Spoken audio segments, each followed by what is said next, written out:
જય શ્રી કૃષ્ણ મિત્રો, આજના વિડીયોમાં શું તમને જોવા મળશે એનું હું થોડુંક ઓવરવ્યૂ આપી દઉં કે આજનો વિડીયો છે ને સવારથી શરૂ નહીં થાય, રાતથી શરૂ થશે. કારણ કે કાલે રાતે અહીંયા ધોધમાર વરસાદ વીજળીના કડાકા ભડાકા થતા હતા. અને અમારે અહીંયા છે ને ફળિયામાં જ એક વીછી નીકળો કાળો ભમર જેવો ને મોટો બધો આવડો, આમ હથેળીમાં નો હમાય, આખા હાથમાં આટલો એવડો હતો એમ. એટલે એ થોડુંક બતાવીશ. કદાચ અમે હોસ્ટેલે જાસી સ્ટ્રીટ પાસે તો એના માટે નાસ્તો બનાવ્યો છે, તો એ થોડુંક બધું આવશે. અને એ નાસ્તો બનાવતા બનાવતા હર વખતે મને યાદ આવે હું પાણી પીવું ને ત્યારે કે મારા મમ્મીના દાદી શું કહેતા, એ મને એમ કહેતી મમ્મી. એટલે તો એ એક થોડુંક બતાવી સ્ટોરી. આજ અમારી છતમાં આહલાદક નજારો હતો, મસ્ત મોસમ હતું ને એટલે અમારે ગંધમાર્ધન પર્વત જે છે ને ઓડિશામાં જે, એ અમારા છતથી દેખાય એટલે મસ્ત નજારો હતો. એ નજારો થોડોક બતાવીશ. આજનો મારો ડાયટ ચાર્ટ બતાવીશ. અને 2 કમેન્ટ હતી એનો સેમ એક જ જવાબ આવતો હતો, તો મને એમ થોડુંક કહી દો તો લાસ્ટમાં એ પણ હું થોડુંક બતાવીશ. તો ચલો આજની દિનચર્યા શરૂ કરીએ. મોબાઈલ લે મોબાઈલ. હા દીધો. ક્યાં હા અહીંયા છે, અહીંયા નીચે. આ તો ગયો આ. હા એને દેખતો જોડ્યો. હા હું જોઈ ગઈ. બાપ રે, ચપ્પલ કાય મારવા. અહીં જ છે ચપ્પલ. અહીં ક્યાંક જો આવી રહ્યું મારું. અલે ટુકલ મારી દે ઘરે બીચ્યો છે. બાપ રે, લે જલ્દી ભાગ જાયગા. પીઠ પર લે જીવા. પીટી દે. દેખ મારેગા. પીટી દે. પીટ પીટ. બાપ રે, અરે કોઈક ને કઈડી જાય મરી રહી. હા ઈ તો કહું છું કેવડો વીછી જોઈ ગઈ અહીંથી. હું તો કાકા બાપ રે, વીજળી ને જોતો ખરી. વીજળી ને પ્રકાશ છે. દેખેથી આકડા થીવાનું ઘરે પડ્યો હવારે. हाँ ये अभी प्रेमा दीदी सुबह ना तुम जल्दी झालू लगाओ ना, ये साफ कर देना है. ये मारी वो आखो दी 24 કલાક જેર ને. હા પણ આપણે ક્યાં ન દીએ તો ચાવી દીએ તો હજી આજા અંદર કે જા રહી હે. વીજળી ને પ્રકાશે હું કો કાઈ આવ્યું આવડું બધું વાહ તો ત્યાંથી એમને તમને ધ્યાન નહીં પડી ને અંદર. હા બાપ રે, તમારે તો નજર કેવું. પ્રેમા દીદી બેવડી હોય ગઈ.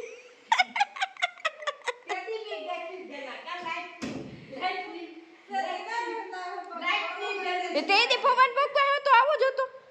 પવન પગ હે બાપ રે.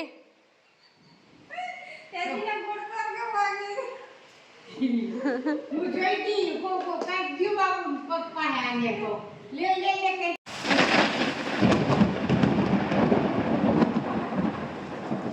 કાલે તો રાતે વીજળીના કડાકા ભડાકાઓ બહુ જ ગરમી હતી અને વરસાદ આવ્યો નથી, ટાઢક થઈ પણ બહુ જ વીજળી થતી હતી એટલે થોડું ડરે લાગતો હતો. રાતે લાઇટે નહોતી હો, એટલે મારે વિડીયો અપલોડ કરવામાં મોડું થઈ ગયું હતું. આજે જે રેગ્યુલર જોતા હશે ને ખબર હશે કે સવારે 9 વાગ્યા આસપાસ મેં વિડીયો અપલોડ કર્યો હતો. એટલે એવું થયું હતું રાતે. તો અમારે રાતે નીંદર થોડીક મોડી આવી હતી એટલે સવારે 7 વાગ્યે હું નીચે આવી. ઉઠવામાં થોડુંક મોડું થઈ ગયું રોજ કરતાં. અને પછી મેં કીધું હાલ ફરિયામાં જોતો વરસાદ શું હાલચાલ છે. જામફળીને ફૂલના ઝાડમાં બધા આપણે હું દાંત કાઢતા હોય ને એવું મસ્ત દેખાતું હતું. ગરમીમાંથી બધા છુટકારો મળ્યો એવું. જીરા પાણી ઉકળવા મૂકી દીધું મેં અને બસ જો મમ્મી પપ્પા નાસ્તો બનાવી દીધો ને હું જીરા પાણી લઈને બેસી ગઈ પીવા માટે.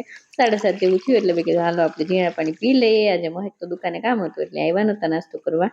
ને મેં સિપ કરી અને જીરા પાણી પી લીધું. જીરા પાણી પીતા પીતા વિચારતી હતી કે આજે નાસ્તામાં શું બનાવું, મારા માટે શું બનાવું. તો મેં જો મેં ભાખરીનો વિડીયો બનાવ્યો હતો ને, જે પ્રોટીનવાળી ભાખરી એ બનાવી હતી મેં. હું રેસીપી એની છે ને મેં બતાવી છે એક વિડીયોમાં, અહીંયા બતાવી દઈશ તમને, આઈ બટનમાં એની લિંક આપી દઈશ.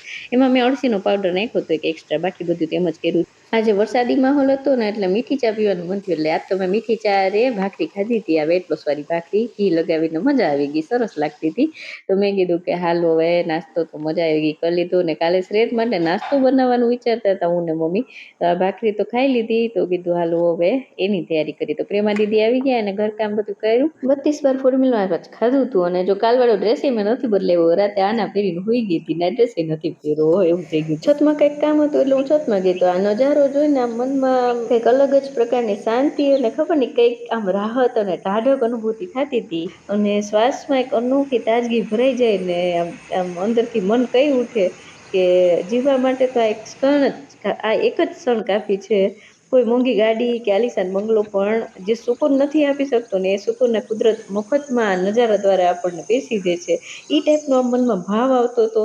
અને આમ શબ્દોમાં વર્ણવી ન શકાય ને એ ટાઈપનું મનમાં ફિલિંગ આવતી હતી એમ બધી જ ચિંતાઓ દોડધામ અને માનસિક થાક ઉગડી જાય અને મન પણ એ જ વાદળોની જેમ આમ હળવું ફૂલ થઈને હવામાં તરવા લાગે ઈશ્વરની આ કારીગીરી પર અહોભાવ જાગે અને અંદરથી આપણને આમ એક ઊંડો સંતોષ અનુભવાય ને ગ્રેટિટ્યુડની ભાવના આવે કે ભગવાને આપણને કેટલું મફતમાં આટલું સરસ મજાનું આપ્યું છે અને આમ અલગ જ આ શાંતિનો અનુભવ થાય ભગવાન પ્રત્યે એકદમ ગ્રેટિટ્યુડનો ભાવ આપણને આવે અને પછી જો નીચે આવીને પ્રેમા દીદી બધું કામ કરતા હતા આજે રવિવારે તો બાલ્કની ધોવાની હોય પણ હવે વરસાદને કારણે કાંઈ બાલ્કની ધોઈ નથી પોણા 10 જેવું થયું ને એટલે બધું કામ નીપટી ગયું હતું રેગ્યુલરનું મમ્મી બેસી ગયા લોટ બાંધવા અને હું મારું તૈયારી કરતી હતી રસોઈનું મેં કીધું દાળ ભાતને પલાળી દઉં આજે મોડું થઈ જાય તો એ બધું પલાળવાનું કરવું પહેલાં મમ્મી કહે કે આપણે આ બફાઈ ગયો છે ને ચકરીનો લોટ તો ભાંગી નાખતી મેં મારા સાસુનો પ્રિય પાણો લીધો અને આખું ભૂકો કરી નાખ્યો ચકરીનો લોટ ને એટલે શ્રેદની ડિમાન્ડ હતી ચકરી બનાવજે મમ્મી એટલે તો હવે કાલે જવાનું કે નહીં હોસ્ટેલમાં એ તો નક્કી નથી હજી ફાઇનલ પણ આજે બનાવી લીધું છે જોઈએ હવે કાલે શું થાય એ બનાવી ડબરા તો ભરી લઈ ને એટલે ચકરીનો લોટ જો હું પછી મિક્સરમાં આવી રીતે પીસતી ગઈ ને ચડીને મમ્મીને દેતી ગઈ ને મમ્મી ત્યાં સુધીમાં પૂરીનો ને લોટ બાંધી લીધો મેંદાની પૂરીને ઘઉંની પૂરીની ટાઈપનો એમ એટલે આજે તો નાસ્તા વાળી હો तुम नहीं करती तुम्हारे माँ नहीं बोलती करो करो मेरी बात होती है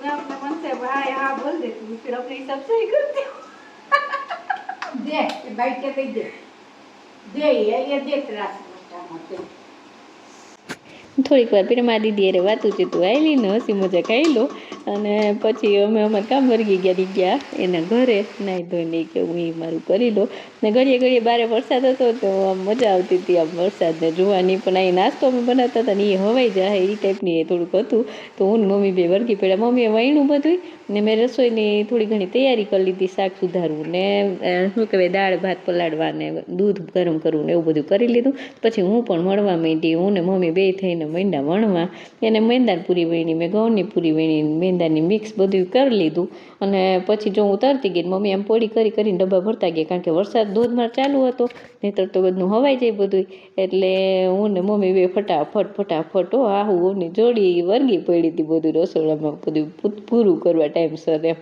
ને ચકરીના મશીનમાં જો ચકરી ભરતી હતી ને તો હું આવી રીતે પાડતી ગઈ તરતી ગઈ દર વખતે છે ને મને તરતા પાણીની તરસ લાગીને એટલે એક વાત યાદ આવે કે મારા મમ્મી એમ કહેતા હોય કે એના દાદી છે ને એને નાના હતા ને બધા એ કે અમે ત્યાં પાણી ન પીવા દેતા ઘરમાં કાંઈ તાવડો માંડ્યો હોય ને તરતા હોય ને ત્યાં એ કે એટલે મેં કીધું કે એવું કેમ તો કે એ એમ કહેતા કે આપણે પાણી પીએ ને વચ્ચે તો તાવડોમાં જે તેલ હોય ને તેલ વધારે પી જાય આપણે જે વસ્તુ તરતા હોય ને એ કે એટલે કે તેલ બચવું જોઈએ કે એટલું બધું ના પીવું જાય તેલ કે એટલે કે તો આવી પાણી નહીં પીવાનું કે મેં કીધું લેવા આવી અંશરતા 12:30 થઈ ગયા હોય તો હજી અમારે તરવાનું પૂરું નહોતું થયું મેં કીધું હાલા સાઈડમાં ધીમે ધીમે બધી તરતી જાઉં ને વઘારે કરતી જાઉં નહીં તો આમાં ફુરસદ નહીં આવે કમર દુખી ગઈ તે તો સવારના આવને હતા ને એટલે તો જો પોણો થઈ ગયો ને એટલે બધું તરાઈ ગયું હતું અને જો મેંદાની પૂરી ભરવાની બાકી હતી બાકી બધું ભરાઈ ગયું હતું નાસ્તો ડબ્બા ભરાઈ ગયા હતા અને પછી હું એને સોફા પાસે નીચે આરોટવા માંડી મેં કીધું હો થાકી ગયા શાંતિ ઘડીક વાર 10-15 મિનિટ લંબાવી એમ ને પછી જો 1:30 જેવું થયું ને એટલે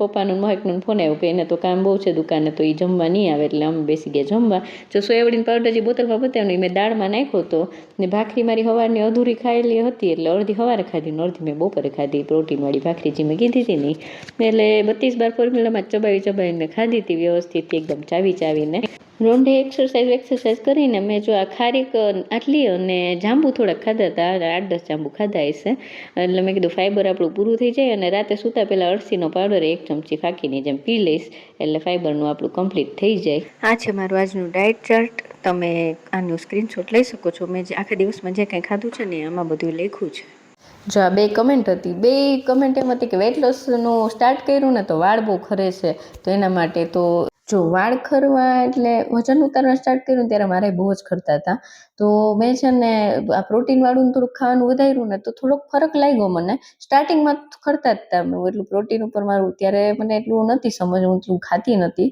અને ધીરે ધીરે જેમ મારું ખાવામાં સુધાર થયો ને એમ થોડોક ફરક લાગ્યો મને ખરે છે હજી વાળ મારા નથી ખરતા એવું નથી પણ જો આ અળસીના બી ને પમ્પકિન સીડ ને એ મેં ક્યારેક ખાવાનું ચાલુ કર્યું આ ચિયા સીડ્સ ખાવાનું ચાલુ કર્યું એ પછી પછી મને થોડુંક રાહત તો લાગે છે કે પહેલાં કરતાં થોડાક ઓછા ખરે છે એમ. એટલે તમે બધી પ્રકારના સીડ્સ જો સૂરજમુખીના બીજ ને એ ટાઈપની બધી વસ્તુ, મગજતરીના બી એ ખાઈએ તો સારું એવું મેં ક્યાંક વાંચ્યું હતું. પણ હજી મેં એ તો નથી ખાધા, પણ આ હું અળસીના બી, પમ્પકિન સીડ ને ચિયા સીડ્સ એ તો હું ખાઉં છું વચ્ચે વચ્ચે ક્યારેક ક્યારેક. અને પ્રોટીન વ્યવસ્થિતથી લેવાની કોશિશ કરું છું, મતલબ જેટલું જરૂર છે એનાથી ક્યારેક થોડુંક ઓછું થાય, પણ હું કોશિશ તો કરું છું. પહેલાં કરતાં તો ઝાઝું જ ખાઉં છું જોકે, તો એનાથી થોડોક ફરક તો પડે છે. તો એ એક થોડુંક ખાવા પીવામાં બેલેન્સ ને એ છે. અને જો માથામાં તેલ તો છે ને હું નારિયેળ તેલ જ નાખું છું. અને વાળ બહુ જ ખરવા માંડ્યા એટલે મેં થોડુંક વળી આપણે એરંડિયા હોય ને, એરંડીનું તેલ, એરંડિયું કહીએ ને આપણે, એ થોડુંક મિક્સ કરું છું એમાં. અને હજી એક છે કે દિવસ દરમિયાન હું જ્યારે ફ્રી હોય ને ત્યારે આમ આખા દિવસમાં મતલબ 5-7 મિનિટ આવી રીતે આમ નખ રગડી લઉં. એટલે મેં એવું ક્યાંક જોયું હતું કે આવી રીતે છે નખ ઘસવાથી વાળની હેલ્થ સારી રહે, વાળ ગ્રોથ સારો રહે. તો હવે એ મંજીરા વગાડવાનું ચાલુ કર્યું છે ક્યારેક ક્યારેક, હમણાં કર્યું છે, જો કે અઠવાડિયા 10 દી થયા. અને વિડીયોમાં બતાવતા ભૂલી જાઉં છું. એટલે ક્યારેક હું ઝૂલામાં ઝૂલતી હોય ને નવરી હોય ત્યારે તો હું આમાં ઘસી લઉં ઘડીક વાર એમ. બસ બીજું તો હું કાંઈ નથી કરતી. શેમ્પૂ તો રેગ્યુલર જે વાપરું છું. બાકી વાળમાં થોડુંક સારું તો લાગે છે મને, પહેલાં કરતાં થોડાક ઓછા ખરે છે. ખરે તો છે જ વાળમાં રહી, પણ ઓછા છે એમ, એટલું રાહત છે. બાકી વધારે જેમ આગળ અનુભવ આવશે એ પ્રમાણે હું તમને શેર કરીશ. ચલો હવે રેડ ક્રોસ માર્ક કરી લઈએ. ચલો આજે 5 જુલાઈ રવિવાર, રેડ ક્રોસ માર્કનું નિશાન, કારણ કે આજનો દિવસ પણ મેં જેવું સોચ્યું હતું એવો જ ગયો છે. તો અને આજે એક્સરસાઇઝનું મેં ના કીધું કે આજે મેં જે એક્સરસાઇઝ કરી છે ને એ વિડીયો નથી બતાવ્યો, પણ ડિસ્ક્રિપ્શન બોક્સમાં લિંક આપી દઈશ. તો ફરી પાછા મળીએ આવતીકાલે રાત્રે 10 વાગે. ત્યાં સુધી ચમકતી ચાંદીને રજા આપો. જય શ્રી કૃષ્ણ. ખુદની તબિયતનું ધ્યાન રાખજો, પરિવારના બધાનું ધ્યાન રાખજો. ઓકે, બાય, જય શ્રી કૃષ્ણ, ગુડ નાઇટ.